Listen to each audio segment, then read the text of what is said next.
Times news channel देख रहे आप सभी दर्शकों का बहुत बहुत स्वागत है। मैं हूं रमनदीप कौर। इस वक्त की बड़ी खबर आ रही है प्रयागराज से। क्या है पूरा मामला, देखने के लिए बने रहिए हमारे साथ। अखिलेश यादव के चुनाव लड़ने पर अब यूपी के बीजेपी प्रवक्ता मंत्री सिद्धार्थनाथ सिंह ने अखिलेश यादव पर निशाना साधा है और कहा है कि आप घर से चुनाव लड़ेंगे या बाहर से। अगर घर से लड़ेंगे तो इसे क्या घर वापसी समझा जाए। क्या कुछ कहा है मंत्री सिद्धार्थनाथ ने, आइए सुनाते हैं आपको। मैदान में मैंने एक बात और कही थी, अखिलेश जी आप चुनाव लड़ेंगे या नहीं लड़ेंगे ये तो बोला था, मगर अब मैं बोलता हूं कि आप अपने घर से लड़ेंगे या कहीं और से लड़ेंगे, और फिर जब घर से लड़ेंगे तो क्या ये घर वापसी मानी जाएगी कि आपने फुल एंड फैन पैक कर लिया है, या कुछ और कहा जाएगा जो आपने टिप्पणी करी। संगम नगरी प्रयागराज की खराब शहर दक्षिणी की सड़कों को लेकर आम आदमी पार्टी के शहर दक्षिणी से प्रत्याशी डॉक्टर अल्ताफ अहमद ने क्या कुछ कहा है। पार्टी के मैनिफेस्टो से लेकर क्या कुछ उन्होंने वादा किया है और किस तरह से आम आदमी पार्टी शहर दक्षिणी के लिए काम करेगी, किस तरह से उन्होंने विकास की बात कही, आइए सुनाते हैं आपको। अभी हमारा मैनिफेस्टो आना बाकी है और मैनिफेस्टो में हम लोगों ने सब कुछ डिटेल में लिखा है। अभी हम जनता से राय पूछ रहे हैं। जनता को से हम लोगों ने के लिए एक नंबर, हेल्पलाइन नंबर जारी किया है कि जनता जो जो चाहती है हम लोग उसके हिसाब से जनता के कहने के बाद हम लोग जो है मैनिफेस्टो बनाएंगे और हर छोटी बड़ी समस्याओं को जो सरकार का काम होता है वो करेंगे। मैंने देखा है कि हमारे इस शहर दक्षिणी में रोडों की हालात बद से बदतर है। चाहे आप मुट्ठीगंज चले जाइए, चाहे करेलाबाद चले जाइए, चाहे कीड़गंज चले जाइए, चाहे आप करेली चले जाइए, चाहे आप यहाँ पर खरखौनी में आ जाइए, कसाई मोहल्ले चले जाइए, हर जगह का हाल, महेवा का हाल बद से बदतर है। इन सब जगहों पर मुझे अगर प्रयागराज की शहर दक्षिणी की जनता ने मौका दिया तो मैं इन सब जगहों पर सुधार करूंगा। और जो एक करेली की सबसे बड़ी समस्या है बांध बनने की, जिसकी वजह से हर साल लोगों का मकान डूब जाता है, तो मेरी पहली प्रायोरिटी में रहेगा कि करेली में मैं बांध बनवाऊं, ताकि जो करेली के लोगों का हर साल लाखों लाख रुपए का नुकसान होता है उन नुकसानों से बचाया जा सके। संगम नगरी प्रयागराज में जहां विकास की बात करें तो शहर पश्चिमी के करेंदा इलाके में बिजली की समस्या को लेकर ग्रामीणों में आक्रोश है और जब चुनाव करीब है तो हर कोई अपनी अब भड़ास निकालने तैयार है। वहीं लोगों में आक्रोश दिखाई दिया और मंत्री सिद्धार्थनाथ के खिलाफ लोगों में काफ़ी करेंदा क्षेत्र में आक्रोश है। उनका कहना था कि ट्रांसफार्मर पैसा लगा कर हम लोग को बनवाना पड़ता है, ख़राब होता है और कोई भी आज तक न देखने आता है न सुनने आता है। ये सुनाते हैं क्या कुछ कहना है यहाँ के लोगों का। उन दोनों की तरफ से हमको बहुत खुशी है। और क्या चाहते हैं आप? हम उनकी तरफ से खुश हैं। तो क्या आप चाहते हैं योगी जी दोबारा से 2022 में आए? बिल्कुल। और आप अपने प्रत्याशी को क्या 2022 में लाना चाहते हैं? लाना चाहते हैं। किसको चाहेंगे आप प्रत्याशी के रूप में? जो बीजेपी से खड़ा होगा। सिद्धार्थनाथ सिंह जी के साथ? सिद्धार्थनाथ तो हमारे क्षेत्र में कोई काम नहीं चलेगा। अगर सिद्धार्थनाथ सिंह आते हैं और सिद्धार्थ आते हैं तो फिर सोचा जाएगा आगे, लेकिन हम बीजेपी से बहुत खुश हैं 100%।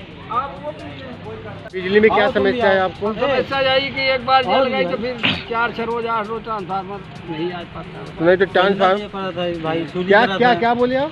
मतलब उसीली करा जाता, सब मिल के चंदा दिया जाता, ट्रांसफार्मर आता है, तब ये लगता है कि एक हफ्ता इतनी बड़ी चौराहा है, शहर है, में लाइटें नहीं रहती है, जल जाए पर। तो क्या आप अपने विधायक को नहीं बता पाते? विधायक जी आप आते नहीं हैं, 5 साल हो गए देखने नहीं आए थे। क्या नाम, विधायक का नाम क्या है? और ये आपको कौन सा क्षेत्र लगता है, इस जगह का नाम क्या है? अच्छा ये बताइए कि आपको जो ट्रांसफार्मर जलता है तो 1-2 बार जला होगा, तो उसका आप लोगों ने पैसा दे करके बच्चे निकलवाया, जो कि ये तो सब मिल के चौराहा मिल के 10 रुपया 50 रुपये जो चंदा आता है, सब चंदा ले के आगे 2-4 दिन कोई सुनाई नहीं करते हम लोग, चौराहा कोई सुनता नहीं है। उसके बाद में भाई भी आ जाते हैं, ट्रांसफार्मर जनरेटर चलाते तब ट्रांसफार्मर पैसा लगता है, तब जाके आता है, तब लगता है। भैया जब आया है ट्रांसफार्मर 3-4 बार बढ़ चुका है, 1000 रुपये चंदा दिया तो ट्रांसफार्मर नया आया, तार टूट गया, तार पैसा दिया और तार नवा लगवा गया। 30 ट्रांसफार्मर बढ़ जाता है, मैं 1 महीना में 5 ट्रांसफार्मर आवा था। आपके क्षेत्र के विधायक कौन है? सिद्धार्थनाथ।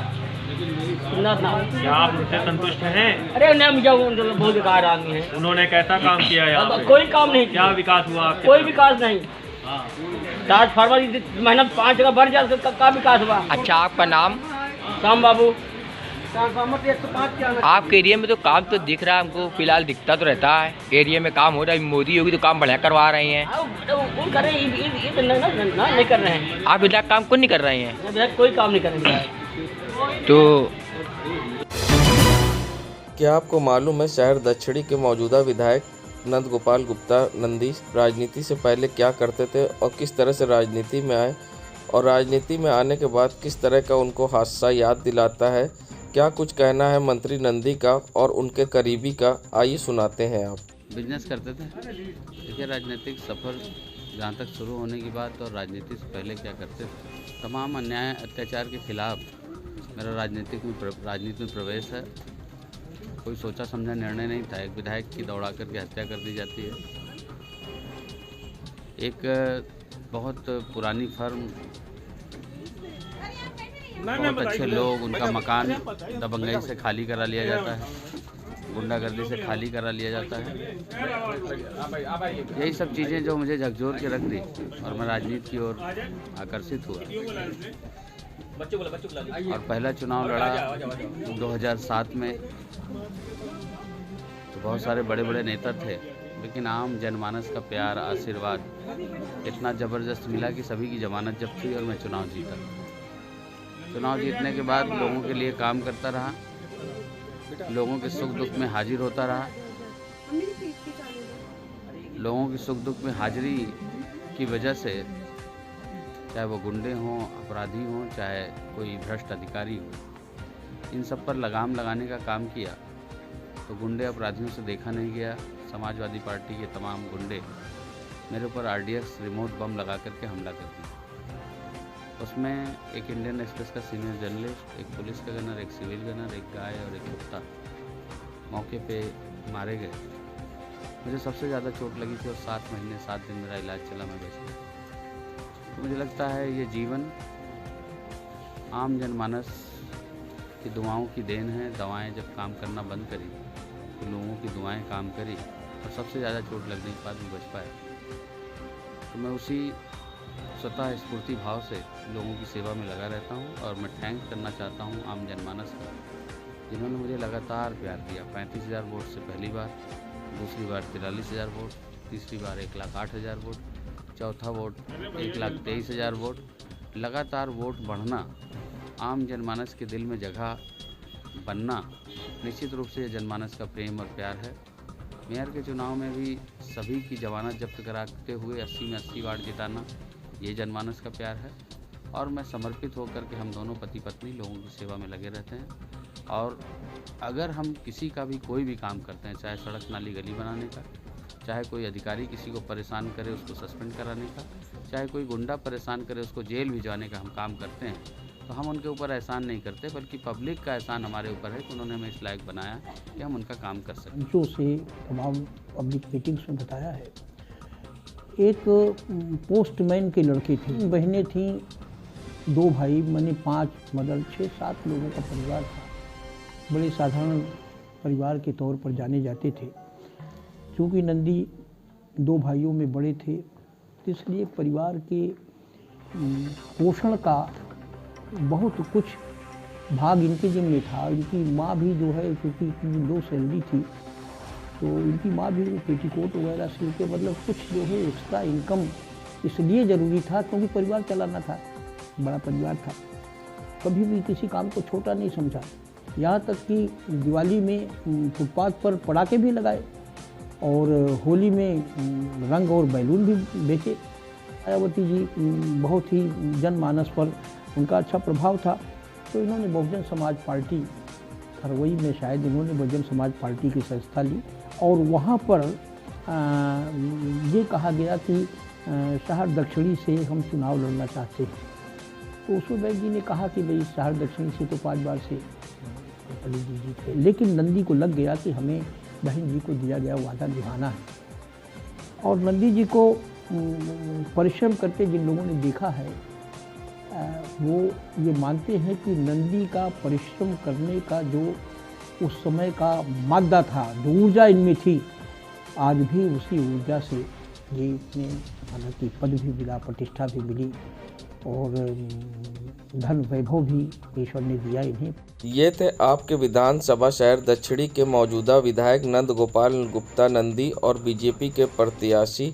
इलेक्शन की तमाम खबरों के लिए आप जुड़े रहिए पब्लिक वाइब पर हमारे साथ।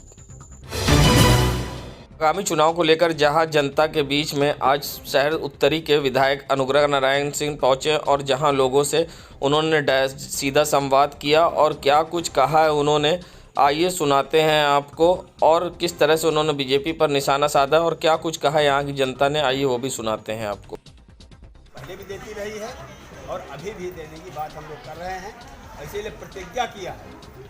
जैसे प्रतिज्ञा यहाँ लोग कसम खाते हैं, एक तरह से कसम खा रहे हैं कि हाँ अगर सरकार आएगी तो इन सब चीज़ों को किया जाए। वृद्धावस्था पेंशन 500 रुपया है, अभी भी बहुत से लोगों को नहीं मिलता।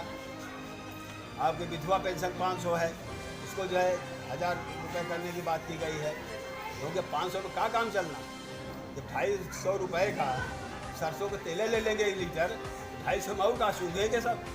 अच्छा जहाँ ना सूंघ के पेट भर जाएगा तो खरीदना पड़ेगा ना, वो भी महंगा होगा। इसलिए वो सब चीज़ें की जा रही जिससे गरीब आदमी जिए, सम्मानपूर्वक जिए, उसको किसी के आगे इनकी तरह भीख न मांगना पड़े। 35 साल तक भीख मांगना हुआ या डिग्री कॉलेज में जाना हुआ, कैसे जाएंगे? उसके लिए स्कूटी दी। ये कांग्रेस आएगी तो करेगी। तो सफाई कर्मचारी हैं और भी जो हमारे डेली वेज पे लोग काम करते हैं, जब से सरकारें आई ठेकेदार कर दिया है। अब कोई सरकारी कार्यालय है, सरकारी कारखाना है तो उसमें सीधा भर्ती नहीं करते, कहते ठेकेदार लाएगा। ये हम तो हमेशा यही चाहे कि हमारा मोहल्ला बहुत अच्छा हो और एकदम सब हो। नेता हमारा ऐसा हो कि जो हमारे घर परिवार में के हित में हो, हमारे गांव के हित में हो और हमारे गांव के जितने सारे इलाका है सब हो, अच्छे हों, और तभी हम लोग अच्छे रहेंगे। जब हमारा अच्छा होगा तो हम लोग भी अच्छे देंगे। सब लोग हमेशा उनको करें हैं, आज भी करेंगे, जीवन भर यही किया यही करें। और जिसको देते हैं उसको नाम नहीं बताते कि हम उनको दिया है, और दे के लड़ाई नहीं लगवाते हैं।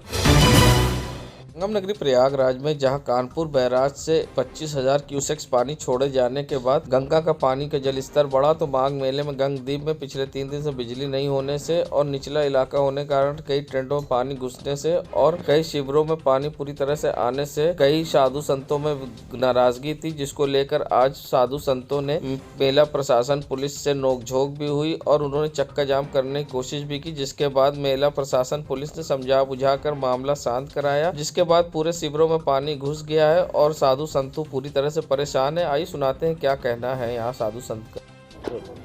पुल नंबर 2 त्रिवेणी रोड दक्षिणी पटरी पे हमारा शिविर है। शिविर का नाम है राधे श्याम जन कल्याण समिति। हम पिछले 10-15 वर्षों से इसी रोड पे लगाते रहे हैं। इस बार पिछले साल पहली गलती तो हुआ, पिछले साल हम लोगों को ज़मीन जितनी दी गई थी फ्रंटेज में 25 फीट काट करके गंगा की तरफ गहराई बढ़ा दिया गया, जिससे ये स्थिति और भयावह हो गई। आज क्या हुआ? आज रात से ही पानी, कल से ही पानी कैंप में आना शुरू हो गया है। अभी प्रशासन की तरफ से हम लोगों को हटाने के लिए नहीं कहा गया है। सेक्टर सुपरवाइज़र और सेक्टर के जो आरआई हैं, इन लोगों से हमने बुला करके रिक्वेस्ट भी किया कि हमें कहीं और जगह दिया जाए, तो लोगों ने कहा कि हमारे पास यहाँ कहीं जगह नहीं है, अब आप जैसा चाहें वैसा करिए। 1 फीट पानी बढ़ने की संभावना, पानी बढ़ा क्यों है? कानपुर बैराज से बता रहे हैं कि 25,000 क्यूसिक पानी कल रात को छोड़ दिया गया है, जो कल शाम तक यहाँ 1 से 1.5 फीट पानी बढ़ जाएगा और 8,000 से 11,000 क्यूसिक पानी ये लोग निरंतर छोड़ रहे हैं। संगम संगम नगरी प्रयागराज में, जहां धर्म की नगरी प्रयागराज में मकर संक्रांति के स्नान पर्व के साथ ही संगम की रेती पर हर साल लगने वाले दुनिया के सबसे बड़े धार्मिक आयोजन माघ मेले की शुरुआत हो चुकी थी। साथ ही संगम की रेती पर बने हजारों तंबुओं, हजारों कल्पवासियों का पौष पूर्णिमा स्नान के साथ संकल्प लेकर कल्पवास भी शुरू हो गया। सनातन धर्म में क्या है कल्पवास का महत्व? संगम की रेती पर कल्पवास का संकल्प लेकर कल्पवास करना कितना फलदायी और कल्पवास करने के नियम और व्रत, आइए जानते हैं यहाँ के कल्पवासियों का किस तरह से कल्पवास का संकल्प लेकर किस तरह से पूजा अर्चना कर रहे हैं और किस तरह से लाभदायी है और किस तरह से फल मिलता है। हम लोग ये पूर्णिमा के एक दिन पहले आ जाते हैं। पूर्णिमा से जो पूर्णिमा आएगी उसके बाद तीज तक रहते हैं।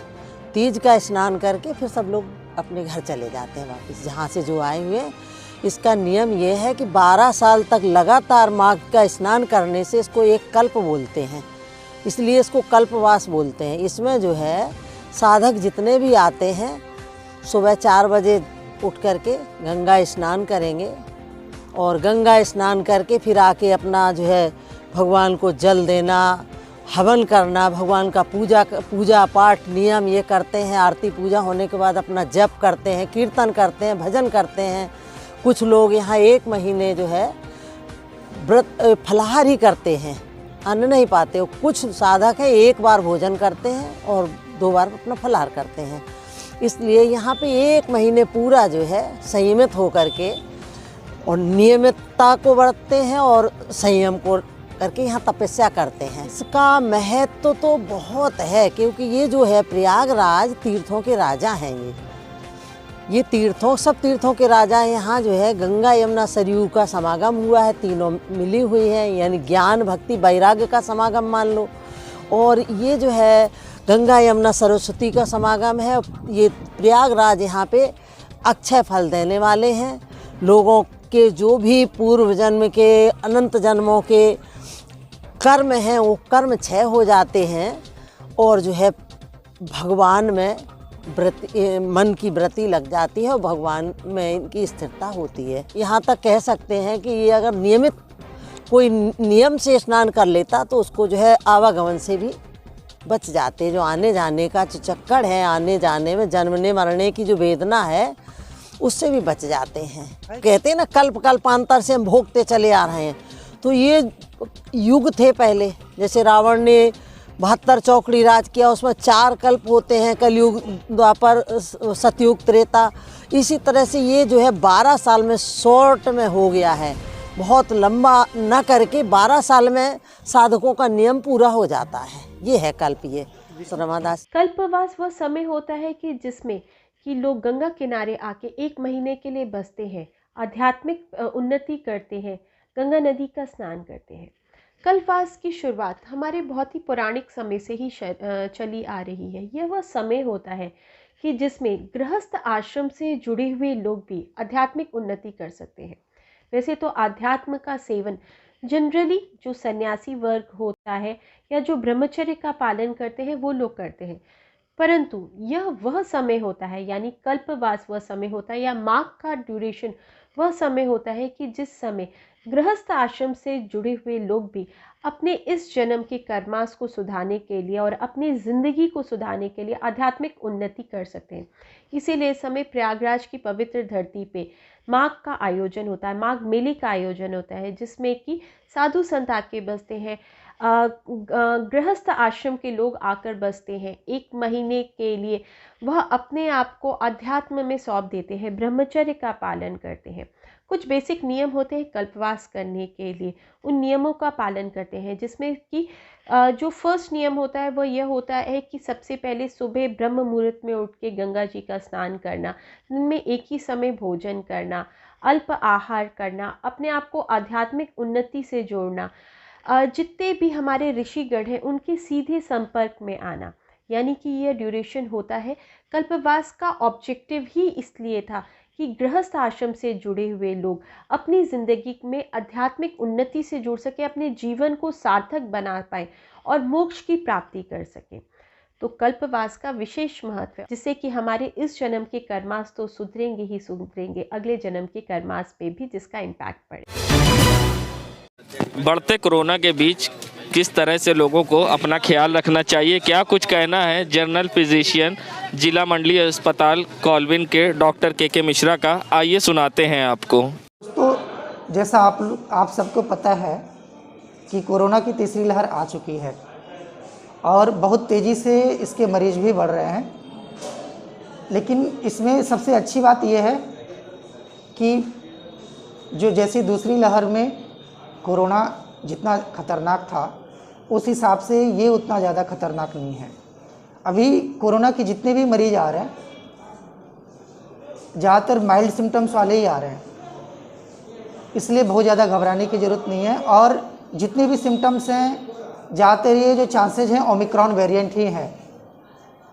तो ओमिक्रॉन वेरिएंट के साथ में ये अच्छी बात है कि इसकी इन्फेक्टिविटी तो बहुत ज़्यादा है, मतलब बहुत तेज़ी से फैलता है और उतनी जल्दी सही हो जाता है। मरीज 2 दिन 3 दिन 4 दिन में सब सही हो जा रहे हैं। दूसरी बात ये है कि इसके जो मरीज हैं वो माइल्ड सिम्टम्स वाले ही आ रहे हैं। उनके जो लक्षण हैं हल्का फीवर, बहुत हाई ग्रेड फीवर भी आ रहे हैं। कुछ मरीजों में high grade fever with chills and ड्राइगर के साथ आ रहा है। मरीज आता है बताता है कि बुखार आता है और बहुत तेज़ ठंड लगती है। कुछ जो ज़्यादातर मरीज आ रहे हैं वो बिल्कुल हल्के सिम्टम्स वाले आ रहे हैं। बोले डॉक्टर साहब बस कमज़ोरी बनी है शरीर में, बदन दर्द बहुत है, सुस्ती लग रही है और गले में थोड़ी सी खराश आ रही है।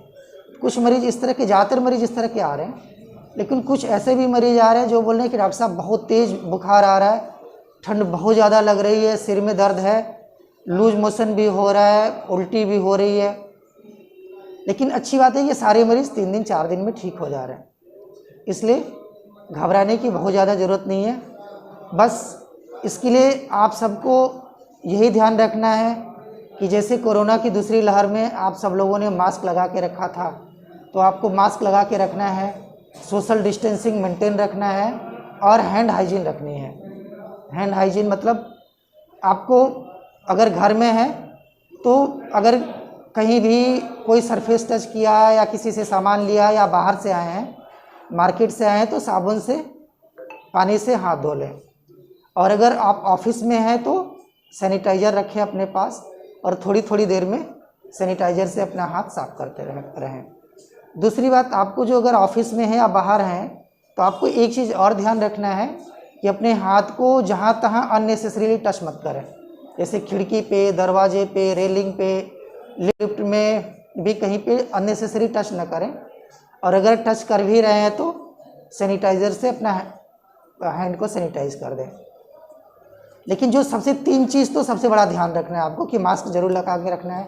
जैसा आप देख रहे हैं कि मैं खुद भी मास्क लगा के रखा हूँ, जबकि मैं अकेला यहाँ बैठा हूँ तब भी। तो सबसे बड़ा प्रिवेंशन है मास्क, दूसरा सोशल डिस्टेंसिंग, तीसरा हैंड हाइजीन। उसके बाद वैक्सीन भी आ चुकी है। जितने भी हमारे 18 साल से ऊपर के जो वयस्क हैं उनके लिए निवेदन है कि आप लोग अपना वैक्सीनेशन ज़रूर कराएं। अगर पहली डोज लगा रखी है तो दूसरी डोज भी कराएं। प्लस 60 से ऊपर वाले जितने भी हमारे बुजुर्ग जो जितने भी माताएं बहनें हैं, 60 से ऊपर वाले विद कोमॉर्बिड कंडीशन, जिनको बीपी है, शुगर है, कीमोथेरेपी चल रही है, कैंसर है या और भी कोई कोमॉर्बिड कंडीशन है, तो उनके लिए बूस्टर डोज भी सरकार ने कर दिया और बूस्टर डोज ज़रूर लगाएं। बच्चों के लिए भी सरकार ने 15 से 18 साल के लिए वैक्सीनेशन शुरू हो गया है। तो आप लोग 15 से 18 साल के जितने भी लोग हैं वो लोग अपना वैक्सीनेशन कराएं। अभी भी इस बीमारी का कोई भी फुल प्रूफ इलाज नहीं है, बस जो भी है mask, social distancing, hand hygiene और वैक्सीनेशन। अब इस समय जो अभी 5-6 दिनों में जो हम लोग ओपीडी में देख रहे हैं, ओपीडी में बहुत सारे जो मरीज आ रहे हैं, आज भी कम से कम करीब 100 मरीज देखे होंगे। इसमें करीब 60 से 70% मरीज जो हैं वो फ्लू वाले ही हैं। सब आ रहे हैं कि डॉक्टर साहब जो है सर्दी है, जुकाम है, गले में खराश है। तो इस समय इसका मतलब ये है कि कोरोना पूरी तरह से फैल चुका है। इस समय करीब करीब ये पीक पे चल रहा है। यूपी में भी पीक पे ही चल रहा है। केसेस यूपी में भी डेली 400 के ऊपर आ रहे हैं, 400-500 केसेस आ रहे हैं। तो ये एक तरह से पीक आप पे आ चुका है।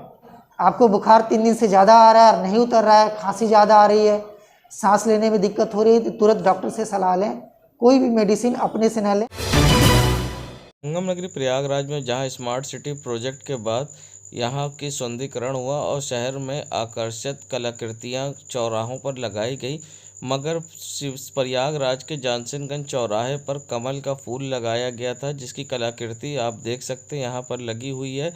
और 2019 के लोकसभा चुनाव के दौरान इसको ढाक दिया गया था आचार संहिता लगने के बाद, मगर विधानसभा की आचार संहिता लगने के बाद अभी तक ये कमल का फूल चौराहे पर खिल रहा है और जिम्मेदारों द्वारा इसको ढाका नहीं गया है और यहाँ पर चुनाव आचार संहिता का खुलेआम उल्लंघन हो रहा है और सड़क पर कमल का फूल खिला हुआ है, जिससे बीजेपी का हो रहा प्रचार और आचार संहिता की खुलेआम उड़ रही धज्जियां। अब देखना है इस पर किस तरह की कार्रवाई होती है और कब इसे ढका जाता है, या फिर इसी तरह चौराहे पर कमल का फूल खिलता रहेगा और आचार संहिता की धज्जियां उड़ती रहेंगी।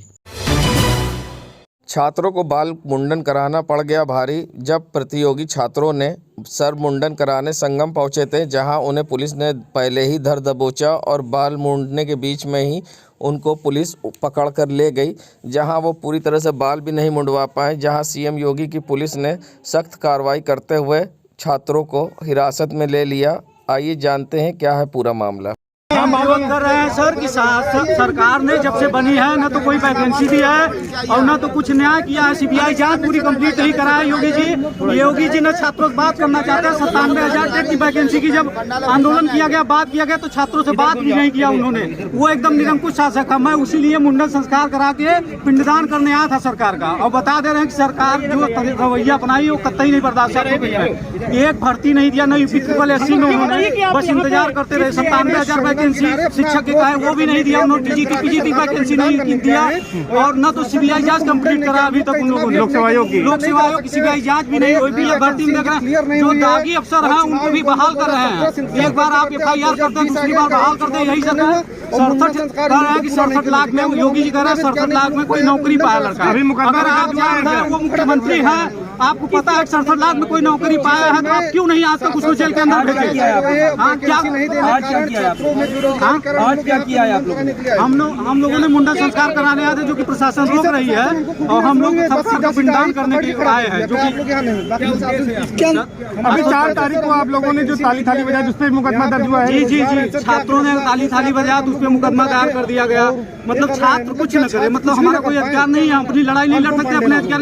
मतलब हम लोग बेरोजगार पड़े रहे 10-10 साल। आप वैकेंसी एक निश्चित समय में वैकेंसी करा रहे हैं, न भर्ती ला रहे हैं। मतलब क्या है? आप करना क्या चाहते हैं? आप नाम यही है, नाम बताइए। आशुतोष पांडे नाम है सर, शासन के काम पे। जी शासन के।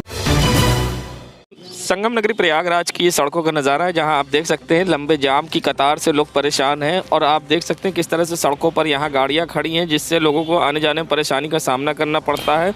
यहां रोज़ इस तरह से लंबा जाम लगता है, जिससे दुकानदारों और यहां के आने जाने वाले लोगों को परेशानी का सामना करना पड़ता है, मगर दुकानदारों द्वारा किया गया अतिक्रमण किसी को नहीं दिखाई देता, जिसके कारण यहाँ रोज़ लंबा जाम लगता है और कोटा पारछा की सड़कों पर जाम के झाम से लोग परेशान होते हैं और नगर निगम बना अनजान। संगम नगरी प्रयागराज की ये कोटा पारछा की सड़क का नज़ारा, जहां आप देख सकते हैं किस तरह से लोग बिना मास्क के सड़कों पर दिखाई दे रहे हैं। और सबसे बड़ी बात, यहां के दुकानदारों के भी चेहरे पे मास्क नहीं है और कोविड गाइडलाइन की जमकर धज्जियां उड़ाई जा रही है, मगर जिम्मेदारों की लापरवाही से प्रयागराज में जिस तरह से एक तरफ कोरोना संक्रमण तेज़ी से बढ़ रहा है और दूसरी तरफ इस तरह की लापरवाही बड़ी दुर्घटना को दावत दे रही है। आप देख सकते हैं दुकानदार किस तरह से बिना चेहरे पे मास्क लगाए दुकानों पर काम कर रहे हैं, मगर जिम्मेदारों को ना ही परवाह है और ना ही दुकानदारों को यहाँ पर कोरोना का खौफ। कोविड गाइडलाइन की खुलेआम धज्जियाँ उड़ाई जा रही, जिससे एक बार फिर प्रयागराज कोरोना के संक्रमण जिस तरह से तेज़ी से बढ़ रहा है उससे एक भयावह तस्वीर प्रयागराज की सामने होगी। जिस तरह से खुलेआम कोविड गाइडलाइन का प्रयागराज में हो रहा उल्लंघन, सारे दावे कागज़ों में सब सीमित।